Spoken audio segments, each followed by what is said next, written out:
Assalamualaikum warahmatullahi wabarakatuh. Saya akan melanjutkan menjelaskan materi evaluasi program pendidikan bab yang ketiga. Bab 3, Model dan Rancangan Evaluasi Program Pendidikan. A. Berbagai model evaluasi program. Pada buku ini disajikan model evaluasi menurut Kaufman dan Thomas yang membedakan model evaluasi program menjadi 8, yaitu 1. Goal-Oriented Evaluation Model. Objek pengamatan model ini adalah tujuan dari program. Evaluasi dilaksanakan berkesinambungan terus-menerus untuk mengetahui ketercapaian pelaksanaan program. 2. Goal-Free Evaluation Model. Dalam melaksanakan evaluasi, tidak memperhatikan tujuan khusus program, melainkan bagaimana terlaksananya program dan mencatat hal-hal yang positif maupun negatif. 3. Formative Summative Evaluation Model. Model evaluasi ini dilaksanakan ketika program masih berjalan dan ketika program sudah selesai. 4.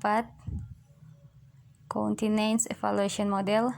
Model ini juga disebut model evaluasi pertimbangan. Maksudnya, evaluator mempertimbangkan program dengan memperbandingkan kondisi hasil evaluasi program dengan yang terjadi di program lain, dengan objek sasaran yang sama dan membandingkan kondisi hasil pelaksanaan program dengan standar yang ditentukan oleh program tersebut.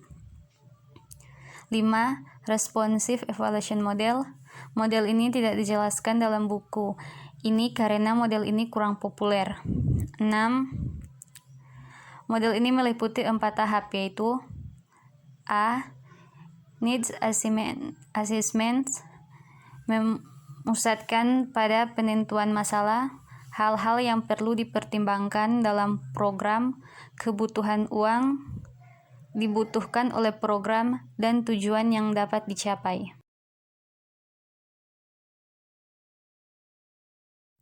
B. Program Planning.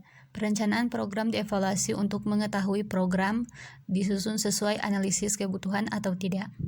C. Formative Evaluation. Evaluasi dilakukan pada saat program berjalan. D. Summative Program.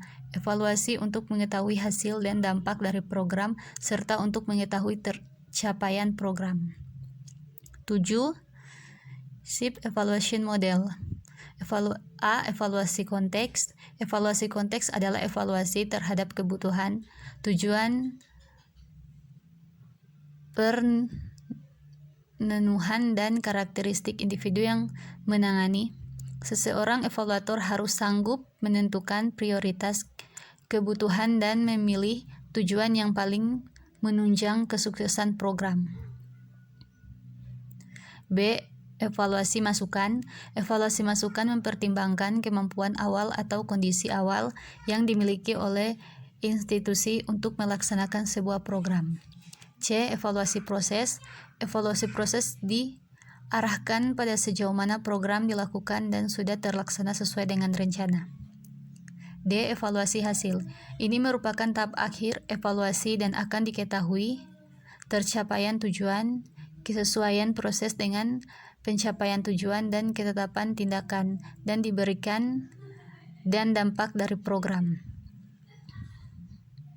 8. Diskrepansi Model. Model ini ditekankan untuk mengetahui kesenjangan yang terjadi pada setiap komponen program. Evaluasi kesenjangan dimaksudkan untuk mengetahui tingkat kesesuaian antara standar yang sudah ditentukan dalam program dengan penampilan aktual dari program tersebut. B. Ketetapan penentuan model evaluasi program. Program dibedakan menjadi berdasarkan jenis kegiatannya, yaitu program pemrosesan, mengubah sesuatu yang dianggap bahan mentah menjadi sesuatu yang dianggap barang jadi. Program layanan, program yang bertujuan memberikan kepuasan pada pihak lain, dan program umum, program yang bersifat umum tidak memiliki spesifikasi sebagaimana program pemrosesan dan program layanan. Ketetapan penentuan model evaluasi program bergantung pada jenis kegiatannya. Oleh karena itu, tidak semua model evaluasi program dapat diterapkan. C. Rancangan evaluasi program. Hal-hal yang dicantumkan dalam rancangan program adalah 1. Judul kegiatan, 2.